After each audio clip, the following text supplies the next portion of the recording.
him every game, and he will tell us. Carr broke up another one. Brandon Carr playing one of his best games of the year. He's one of our player correspondents. We talk to him every week on Cowboys Cam. He is getting ready for the Philadelphia Eagles, and now we know Nick Foles, corner Brandon Carr joins us on Around the League Live. What do you think of the Nick Foles news? Big news. We were gearing up for both of them, but two different quarterbacks. Michael Vick is more of, uses his legs to get out the pocket and extend his plays.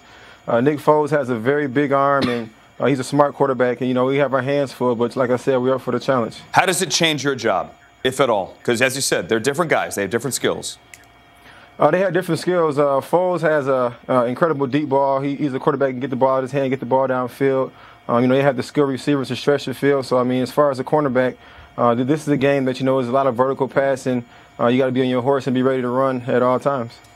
I hate to use the word easier, but you know where Nick Foles is going to be most of the time. Does it make it a little bit easier? For the guys up front, they can concentrate on, get some pressure on the quarterback.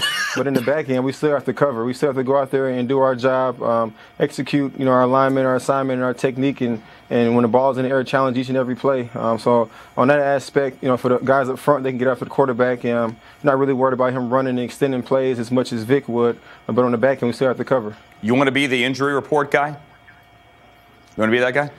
I guess you're going to put me on the spot. All right, DeMarco Murray, is he going to play? I'm not sure.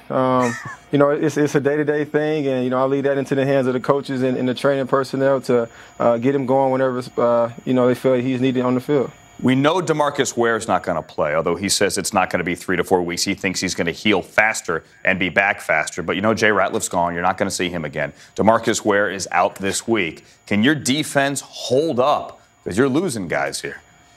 I believe so. That's the next man up mentality. Coach has been harping on it since day one, and our game plan is simple.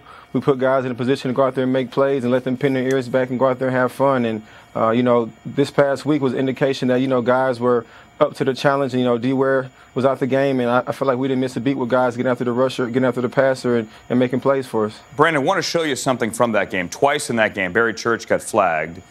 RG3 right there on the boundary. And RG3 has said this week, you know what? I'm kind of trying to draw the foul. Said he tried it against Rashean Mathis a couple of weeks ago with the Lions. Mathis held up and said afterwards, I'm not going to do that. I know what you're trying to do. What do you think of a quarterback doing that?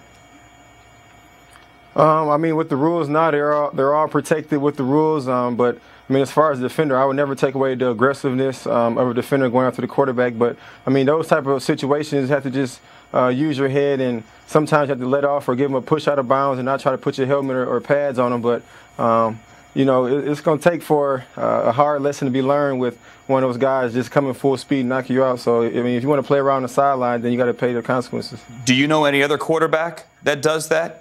That tries to bait you like that?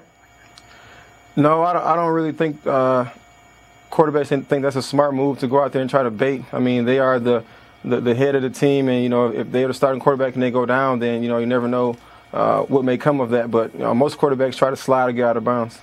Curious, your thoughts. Larry Fitzgerald tonight. Great matchup. We've been talking about it all week. Richard Sherman, Larry Fitzgerald, two of the best certainly at their craft going head to head.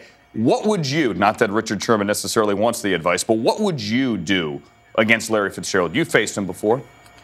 You have to get up there and challenge him, down in, down out. He's a big physical receiver, has a lot of control over his body, and he makes those big catches. Out of his framework, he has those hands to go up and get the ball pretty much like Dez Bryant on my team. But, you got to go up there and challenge him. He may make some plays, but, just keep him in front of you and make the ball be thrown in front. And once the ball's in the air, you have to go challenge and try to get it. All right, great matchup tonight across the board. But really, we'll be watching Larry Fitzgerald and Richard Sherman. You'll be watching as well. Thank you, Brandon Carr. Good luck this week against the Eagles.